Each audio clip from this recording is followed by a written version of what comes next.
నా పేరు అడిగోపల లీలావతి. అది ఈతముక్కల, కొత్తపట్నం మండలం, ప్రకాశం జిల్లా. నేనైతే ధ్యానంలోకి వచ్చి 10 సంవత్సరాలు అవుతుంది. ధ్యానంలోకి రాకముందు కాళ్ళు నొప్పులుగా ఉండి, గ్యాస్ ట్రబుల్ ఉండి ఎంతో బాధలు పడేదాన్ని. ఏదో ఆర్థికంగా కానీ అన్ని విధాలు కూడా సమస్యలతో ఉండేదాన్ని. ధ్యానంలోకి వచ్చినాక కాళ్ళు నొప్పులు అంటూ శుభ్రంగా తగ్గిపోయినాయి. బిళ్ళలు వేసుకోవటం లేదు. గ్యాస్ ట్రబుల్ తగ్గింది. ఆర్థికంగా కానీ అన్ని విధాలు బాగానే ఉంటుంది. ముఖ్యంగా బ్రహ్మ సుభాష్ పత్రి గారికి, నా స్వర్ణలత మేడం గారికి నా ఉదయపూర్వకం కృతజ్ఞతలు. రోజు ఉదయం 5 గంటల నుంచి 6 గంటల దాకా చేస్తాము. మధ్యాహ్నం 11 నుంచి 1 దాకా చేస్తాము. సాయంత్రము 6 గంటల నుంచి 9 దాకా చేస్తాం. ఇంట్లో వెళితే పిరమిడ్కి వెళ్తాం, లేకపోతే ఇంట్లో చేస్తున్నాం. ఇప్పుడు ధ్యానం చేసినా ఆరోగ్యం బాగా ఉంది. అన్ని విధాల బాగా ఉంది. కాళ్ళు నొప్పులు తగ్గినాయి. ధ్యానం చేయటం వల్ల కాళ్ళు నొప్పులు తగ్గినాయి. మనసు కూడా ప్రశాంతంగా ఉంటుంది. ఇంతకుముందు ఎప్పుడో ఏ విషయం కూడా కోపంగా ఏదో బాధగా తెలియని బాధలుగా ఉండేదాన్ని. అటువంటిది ఇప్పుడు ఏ విషయాన్ని కూడా వదిలేస్తున్నా. బాధ అంటూ లేదు.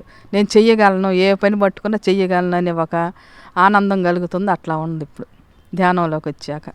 మాంసాహారం తినేటప్పుడు అప్పుడు 10 సంవత్సరాల ముందు తినేటప్పుడు ఒళ్ళు బరువుగా ఏ పని చేద్దామన్నా చెయ్యొచ్చులే, బడలెగ్గా చెయ్యొచ్చులే తర్వాత అని ఏమైనా తాత్సారంగా ఆ పని అట్లానే వదిలేసేదాన్ని.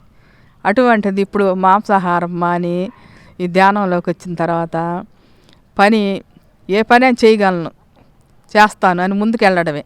ఇంట్లో పని కానీ ఏ పనులు అయినా కానీ అట్లా ఉంది పని. శాకాహార ర్యాలీలో అందరం పాల్గొన్నాం. 2000 మంది దాకా. ఆ రోజు ఎంతో ఎనర్జీ, ఎర్రటి ఎండలో కూడా ఎట్లా తిరిగామో మాకు అట్లా అంత బాగా ఉంది. ఎర్రటి ఎండలో మిట్ట మధ్యాహ్నం టైంలో ఉదయం 11 గంటల నుంచి మధ్యాహ్నం 3 గంటల దాకా తిరిగి బాగా వర్క్ చేసాము. బాగానే ఉంది ఆ రోజు. ఇప్పుడు ధ్యానంలో ఎప్పుడు కూర్చున్నా తెలియకుండానే నాకు శూన్య స్థితికే వెళ్ళిపోతాను. ఎప్పుడు కూర్చున్నా కానీ ఆ తర్వాత ఏదో తెలియని ఒక విధంగా కనపడుతుంటుంది. ఎక్కువ దేవుళ్ళు కనిపిస్తారు. తెల్లటి వెలుగులుగా సూర్యుడు కనిపిస్తుంటాడు ఇప్పుడు ధ్యానంలో కూర్చున్నప్పుడు.